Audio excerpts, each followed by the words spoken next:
Bismillahirrahmanirrahim. Assalamualaikum warahmatullahi wabarakatuh. Saya akan menjelaskan atau mempresentasikan materi bagaimana hakikat pendidikan kewarganegaraan dalam mengembangkan kemampuan utuh sarjana atau profesional. Yang pertama, pengertian pendidikan kewarganegaraan. Pendidikan kewarganegaraan adalah program pendidikan yang berintikan demokrasi politik yang diperluas dengan sumber-sumber pengetahuan lainnya.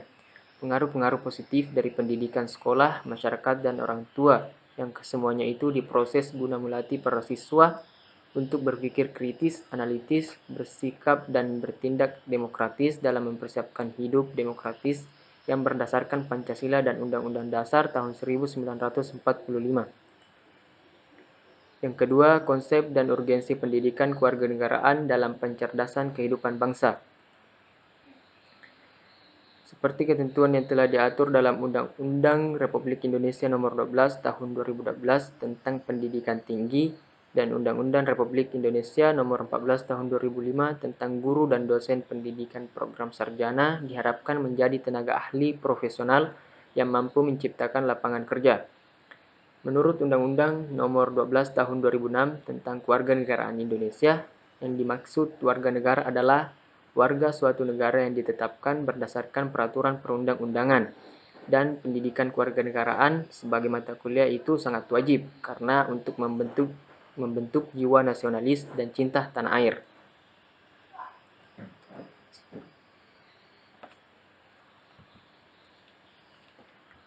Yang ketiga itu sumber historis, sosiologis, dan politik tentang pendidikan kewarganegaraan di Indonesia. Secara historis, pendidikan kewarganegaraan dalam arti substansi telah dimulai jauh sebelum Indonesia diproklamasikan sebagai negara merdeka, dengan lahirnya organisasi Budi Utomo pada tahun 1908 yang kemudian disepakati sebagai Hari Kebangkitan Nasional dan pada saat itulah diperingati sebagai awal tumbuhnya jiwa nasionalisme. Secara sosiologis, pendidikan kewarganegaraan dilaksanakan oleh para pemimpin di masyarakat yang mendorong semangat untuk cinta tanah air dan bangsa Indonesia. Serta secara politis, pendidikan kewarganegaraan mulai diperkenalkan pada kurikulum pendidikan tahun 1957 dengan kandungan mata pelajaran pendidikan kewarganegaraan membahas bagaimana cara memperoleh dan hilangnya kewarganegaraan.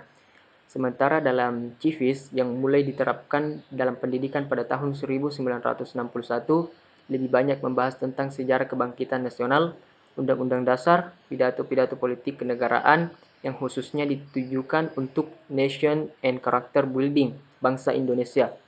Pada awal masa pemerintahan Orde Baru, dalam kurikulum baru tercantum mata pelajaran pendidikan kewarganegaraan yang berisikan materi atau metode yang menghilangkan sifat indoktrinatif dan diubah dengan materi dan metode pembelajaran baru yang dikelompokkan menjadi kelompok pembinaan jiwa Pancasila. Pendidikan kewarganegaraan adalah suatu program pendidikan yang berusaha menggabungkan unsur-unsur substantif yang meliputi demokrasi, hak-hak asasi manusia, dan masyarakat madani melalui model pembelajaran yang demokratis, interaktif, dan humanis dalam lingkungan yang demokratis untuk mencapai suatu standar kompetensi yang telah ditentukan. Pendidikan kewarganegaraan bertujuan agar mahasiswa memiliki wawasan kesadaran dalam bela negara dan memiliki pola pikir, pola sikap, dan pola perilaku untuk cinta terhadap tanah air Indonesia. Memiliki wawasan kebangsaan, kesadaran berbangsa dan bernegara sehingga terbentuk daya tangkal sebagai ketahanan nasional, dan memiliki pola sikap dan pola pikir yang komprehensif, integral pada aspek kehidupan nasional. Kurikulum pendidikan kewarganegaraan selalu berubah sebab mata kuliah pendidikan kewarganegaraan harus selalu menyesuaikan atau sejalan dengan dinamika dan tantangan sikap serta perilaku warga negara dalam kehidupan bermasyarakat, berbangsa, dan bernegara. Sekian yang dapat saya jelaskan. Assalamualaikum warahmatullahi wabarakatuh. Identitas nasional dibentuk oleh dua kata dasar ialah identitas dan nasional. Identitas berasal dari bahasa Inggris identity yang secara harfiah berarti jati diri, ciri-ciri atau tanda-tanda yang melekat pada seseorang atau sesuatu sehingga mampu membedakannya dengan yang lain. Istilah nasional menunjuk pada kelompok-kelompok persekutuan hidup manusia yang lebih besar dari sekedar pengelompokan berdasar ras, agama, budaya, bahasa, dan sebagainya. Dalam konteks pendidikan kewarganegaraan, identitas nasional lebih dekat dengan arti jati diri, yakni ciri-ciri atau karakteristik, perasaan, atau keyakinan tentang kebangsaan yang membedakan bangsa Indonesia dengan bangsa lain. Identitas nasional sebagai identitas bersama suatu bangsa dapat dibentuk oleh beberapa faktor yang meliputi primordial, sakral, tokoh, Bhinneka Tunggal Ika, sejarah, perkembangan ekonomi, dan kelembagaan.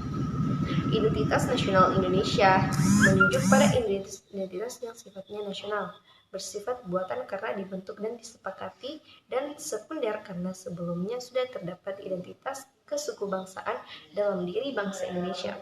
Bendera negara Indonesia, bahasa negara, dan lambang negara, serta lagu kebangsaan merupakan identitas nasional bagi negara bangsa Indonesia yang telah diatur lebih lanjut dalam Undang-Undang Republik Indonesia Nomor 24 Tahun 2009 tentang bendera, bahasa, dan lambang negara, serta lagu kebangsaan. Assalamualaikum warahmatullahi wabarakatuh. Nama saya Nisha Faulia dan saya akan menjelaskan materi pada bab 3. Integrasi nasional merupakan proses mempersatukan bagian-bagian, unsur atau elemen yang terpisah dari masyarakat menjadi kesatuan yang lebih bulat sehingga menjadi satu bangsa. Jenis-jenis integrasi mencakup integrasi bangsa, integrasi wilayah, integrasi nilai, integrasi elit massa, dan integrasi tingkah laku. Dimensi integrasi mencakup integrasi vertikal dan horizontal, sedangkan aspek integrasi meliputi aspek politik, ekonomi, dan sosial budaya. Integrasi berkebalikan dengan disintegrasi. Jika integrasi menyiratkan adanya keterpaduan, kesatuan, dan kesepakatan, disintegrasi menyiratkan adanya keterpecahan, pertentangan, dan konflik. Model integrasi yang berlangsung di Indonesia adalah model integrasi Imperium Majapahit, model integrasi kolonial, dan model integrasi nasional Indonesia. Integrasi bangsa diperlukan guna membangkitkan kesadaran akan identitas bersama, menguatkan identitas nasional, dan membangun persatuan bangsa. Sekian dari saya. Wassalamualaikum warahmatullahi wabarakatuh. Assalamualaikum warahmatullahi wabarakatuh. Perkenalkan, nama saya Nurul Asya. Saya akan memaparkan materi keempat, yaitu mengenai bagaimana nilai dan norma konstitusional Undang-Undang Dasar Republik Indonesia tahun 1945 dan konstitusional ketentuan perundang-undangan di bawah Undang-Undang Dasar. Dalam hidup bernegara, kita dapat menemukan beberapa aturan yang mengatur bagaimana pemerintahan dijalankan, misalnya siapa yang menjalankan kekuasaan pemerintahan dan bagaimana kekuasaan tersebut diperoleh. Kita juga dapat menemukan adanya beberapa aturan yang sama sekali tidak berhubungan dengan cara-cara pemerintahan dijalankan. Misalnya bagaimana aturan mengendarai kendaraan bermotor di jalan raya dan bagaimana cara mencari keadilan jika hak dilanggar orang lain. Adapun berikut ini daftar aturan atau hukum. Beberapa di antaranya mengatur bagaimana pemerintahan dijalankan. Yang pertama, Dewan Perwakilan Rakyat memegang kekuasaan membentuk undang-undang. Yang kedua, jangan berbicara pada saat mulut penuh makanan. Yang ketiga, menyeberanglah pada zebra cross dengan tertib dan hati-hati. Yang keempat, Presiden menemukan peraturan pemerintah untuk menjalankan undang-undang sebagaimana mestinya. Merujuk pandangan Lord James Bryce, yang dimaksud dengan konstitusi adalah suatu kerangka negara yang diorganisasikan melalui hukum yang menetapkan lembaga-lembaga yang tetap dengan mengakui fungsi-fungsi dan hak-haknya. Pendek kata, bahwa konstitusi itu menurut pandangannya merupakan kerangka negara yang diorganisasikan melalui hukum yang menetapkan lembaga-lembaga yang tetap atau permanen dan menetapkan fungsi-fungsi dan hak-hak dari lembaga-lembaga permanen tersebut. Sehubungan dengan itu, C.F. Strong yang menganut paham modern secara tegas menyamakan pengertian konstitusi dengan undang-undang dasar. Rumusan yang dikemukakan adalah konstitusi itu merupakan satu kumpulan asas-asas yang mengenai kekuasaan pemerintah, hak-hak yang diperintah, dan hubungan antara keduanya. Konstitusi semacam ini dapat diwujudkan dalam sebuah dokumen yang dapat diubah sesuai dengan perkembangan zaman. Konstitusi mempunyai materi muatan tentang organisasi negara, HAM, prosedur mengubah Undang-Undang Dasar kadang-kadang berisi anggaran untuk mengubah sifat tertentu dari Undang-Undang Dasar, cita-cita rakyat, dan asas-asas ideologi negara. Pada awal era reformasi, adanya tuntutan perubahan Undang-Undang Negara Republik Indonesia tahun 1945 didasarkan pada pandangan bahwa Undang-Undang Dasar Negara Republik Indonesia tahun 1945 belum cukup memuat landasan bagi kehidupan yang demokratis, pemberdayaan rakyat, dan penghormatan terhadap HAM. Di samping itu, dalam tubuh Undang-Undang Dasar Negara Republik Indonesia 1945 terdapat pasal-pasal yang menimbulkan penafsiran beragam atau multitafsir dan membuka peluang bagi penyelenggaraan negara otoriter, sentralistik, tertutup, dan praktik KKN. Dalam perkembangannya, tuntutan perubahan Undang-Undang Dasar Negara Republik Indonesia tahun 1945 menjadi kebutuhan bersama bangsa Indonesia. Oleh karena itu, MPR melakukan perubahan secara bertahap dan sistematis dalam 4 kali perubahan. Keempat kali perubahan tersebut harus dipahami sebagai satu rangkaian dan satu kesatuan. Dasar pemikiran perubahan Undang-Undang Dasar Negara Republik Indonesia tahun 1945 adalah kekuasaan tertinggi di tangan MPR, kekuasaan yang sangat besar pada Presiden, pasal-pasal yang terlalu luas sehingga dapat menimbulkan multitafsir kewenangan pada Presiden untuk mengatur hal-hal penting dengan undang-undang, dan rumusan Undang-Undang Dasar Negara Republik Indonesia tahun 1945 tentang semangat penyelenggara negara belum cukup didukung ketentuan konstitusi yang sesuai dengan tuntutan reformasi.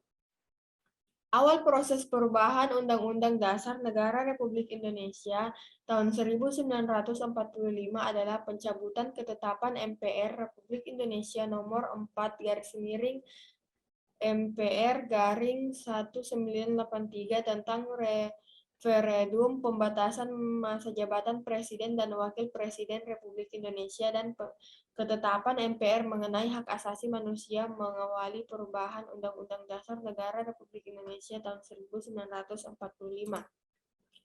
Dari proses perubahan Undang-Undang Dasar Negara Republik Indonesia dapat diketahui hal-hal sebagai berikut. Yang pertama, perubahan Undang-Undang Dasar Negara Republik Indonesia dilakukan oleh MPR dalam satu kesatuan perubahan yang dilaksanakan dalam 4 tahapan, yakni pada sidang umum MPR tahun 1999, sidang tahunan MPR tahun 2000, 2001, dan 2002. Yang kedua, hal itu terjadi karena materi perubahan Undang-Undang Dasar Negara Republik Indonesia yang telah disusun secara sistematis dan lengkap pada masa sidang MPR tahun 1999 sampai tahun 2000 tidak seluruhnya dapat dibahas dan diambil putuskan. Yang ketiga, hal itu berarti bahwa perubahan Undang-Undang Dasar Negara Republik Indonesia dilaksanakan secara sistematis berkelanjutan karena senantiasa mengacu dan berpedoman pada materi rancangan yang telah disepakati sebelumnya. Undang-Undang Negara Republik Indonesia menempati urutan tertinggi dalam jenjang norma hukum di Indonesia. Berdasarkan ketentuan ini, secara normatif, undang-undang isinya tidak boleh bertentangan dengan Undang-Undang Dasar. Jika suatu undang-undang isinya dianggap bertentangan dengan Undang-Undang Dasar, maka dapat melahirkan masalah konstitusionalitas undang-undang tersebut. Warga negara dapat mengajukan pengujian konstitusionalitas suatu undang-undang kepada Mahkamah Konstitusi. Nah, itulah tadi pemaparan materi keempat dari saya. Apabila ada kekurangan, mohon dimaafkan. Sekian dan terima kasih. Assalamualaikum warahmatullahi wabarakatuh. Assalamualaikum warahmatullahi wabarakatuh. Nama saya Muhammad Ikram Muslimin. Saya akan merangkum materi bab 5. Bagaimana harmoni kewajiban dan hak negara dan warga negara dalam demokrasi yang bersumbu pada kedaulatan rakyat dan musyawarah untuk mufakat. Apa itu hak dan wajib? Hak adalah kuasa untuk menerima atau melakukan sesuatu yang semestinya diterima atau dilakukan semata-mata oleh pihak tertentu dan tidak dapat oleh pihak lain manapun, juga yang pada prinsipnya dapat dituntut secara paksa olehnya. Wajib. Wajib adalah beban untuk memberikan sesuatu yang semestinya dibiarkan atau diberikan semata-mata oleh pihak tertentu, tidak dapat oleh pihak lain manapun yang pada prinsipnya dapat dituntut secara paksa oleh yang berkepentingan.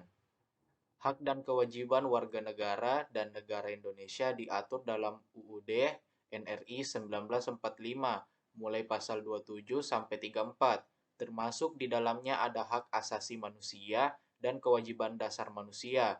Pengaturan akan hak dan kewajiban tersebut bersifat garis besar yang penjabarannya dituangkan dalam suatu undang-undang. Hak dan kewajiban warga negara merupakan wujud dari hubungan warga negara dan negara. Hak dan kewajiban bersifat timbal balik, bahwa warga negara memiliki hak dan kewajiban terhadap negara. Sebaliknya pula, negara memiliki hak dan kewajiban terhadap warga negara. Jaminan akan hak dan kewajiban warga negara dan negara dengan segala dinamikanya diupayakan berdampak pada terpenuhinya keseimbangan yang harmonis antara hak dan kewajiban negara dan warga negara.